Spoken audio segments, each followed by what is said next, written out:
Good morning, this is Kelly from Appalachian Memory Keepers, and this morning I am in the historic ghost town of Thurmond, West Virginia. I can't wait to show you and tell you all about it.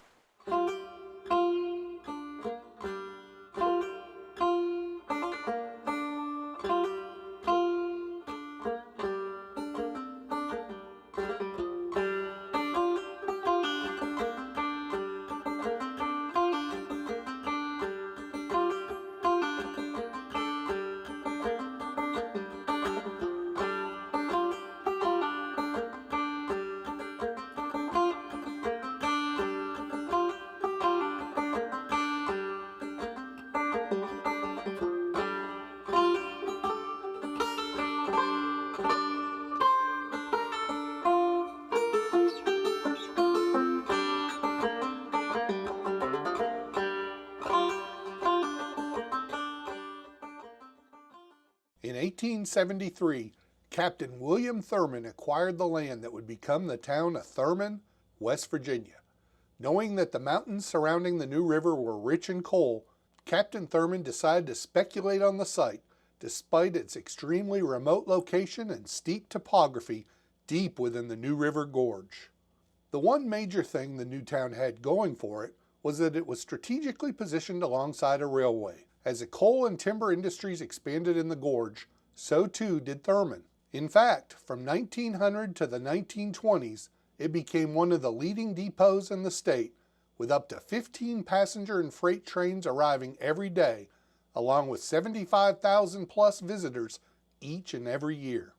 During this time as the chief railroad center of the C&O Railway main line, more freight passed through Thurmond than Cincinnati. Think about that for a moment. And it wasn't just a mining town, it was a commercial and social hub. Banks, stores, saloons, and even an opera house served the hundreds of residents and transient rail workers who called this place home, at least for a while. And while Captain Thurmond banned gambling and liquor within Thurmond itself, places of ill repute directly across the river from Thurmond gave the whole area a bad reputation. Here's an unnamed poem from the early 1900s that paints an interesting picture. You have heard of the California gold rush way back in '49, but Thurmond on New River will beat it every time. There's people here from everywhere, the colored and the white. Some mother's son bites the dust almost every night.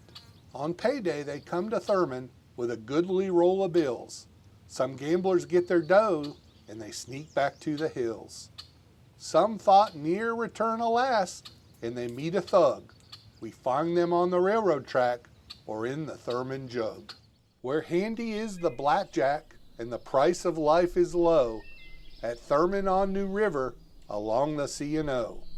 Where men are often missing after the drinkers fight, and the crime laid on the river and the trains that pass at night. Captain H.W. Doolittle, C&O conductor and poet.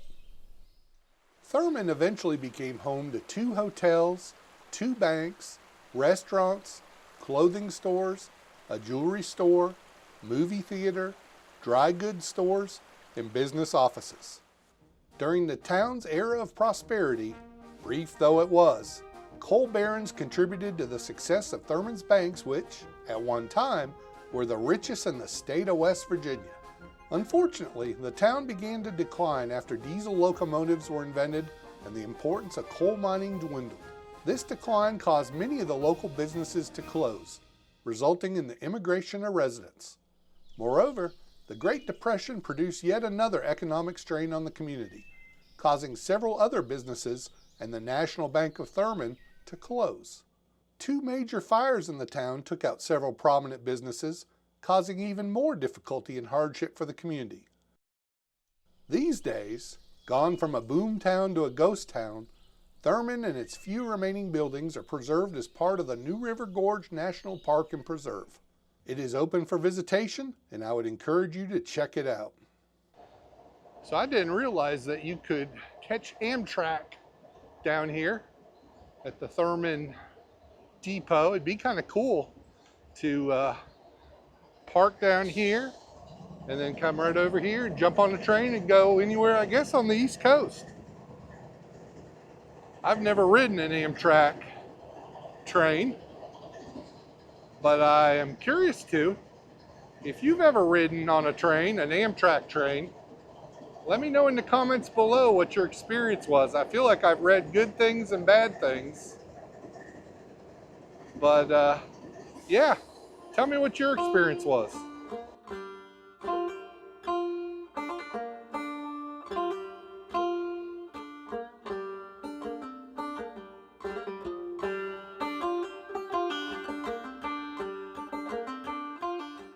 Can you imagine the 76,000 people in 1910 that got on and off the train, shopping these buildings, putting their money in the bank, taking out loans?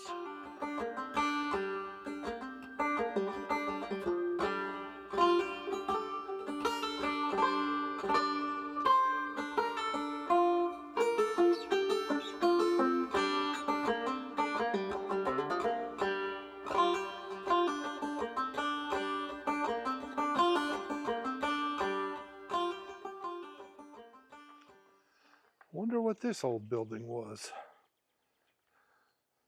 Kind of creepy. Let's walk through it. Hopefully no cobwebs with big, hairy, scary black spiders jump on me. It'll be all right.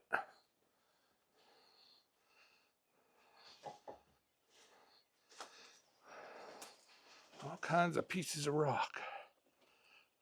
And there, we made it. We just came through there. Old pile of abandoned railroad ties. You can still smell the creosote they were soaked in to preserve them. Very strong even after all these years. Here we have the Thurmond Town Hall. Not a very prestigious building compared to some of the others, but definitely functional. Well, this structure is currently being restored as a community volunteer project in an effort to begin to refurbish the houses and buildings with the town of Thurmond. Very nice. They're doing a good job. It looks fantastic. That would be a cool Airbnb, especially if we brought our e-bikes and rode down here. Very nice. See some more buildings up there that they probably are going to restore, as well as one here. This says the Sid Childers Margie Richmond House.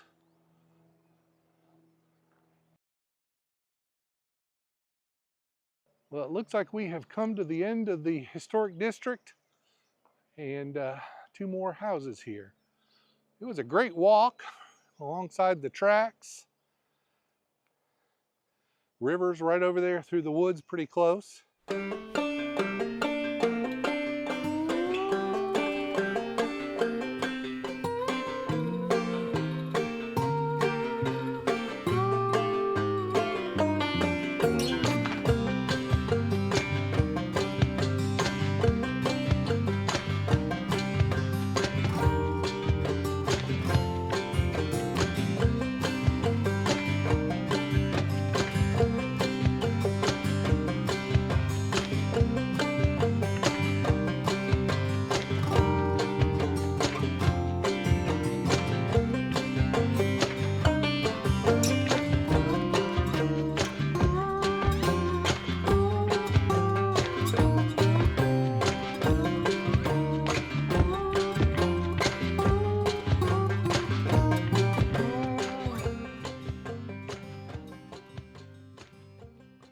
I hope you enjoyed our trip to Thurmond, West Virginia today. It has been a place on my bucket list for quite some time, and I am finally glad to get here. It's been nice this time of the year, midweek. There's been very few people here, and it's almost felt like a ghost town. Got a lot of good pictures, learned a lot of cool stories, and as always, I'm happy to share them with you. We appreciate our community so much. We could not do what we do without each and every one of you.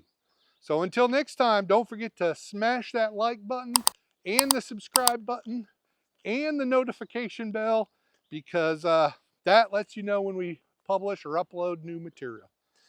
Anyways, I got to get on down the road. I'll talk to you soon.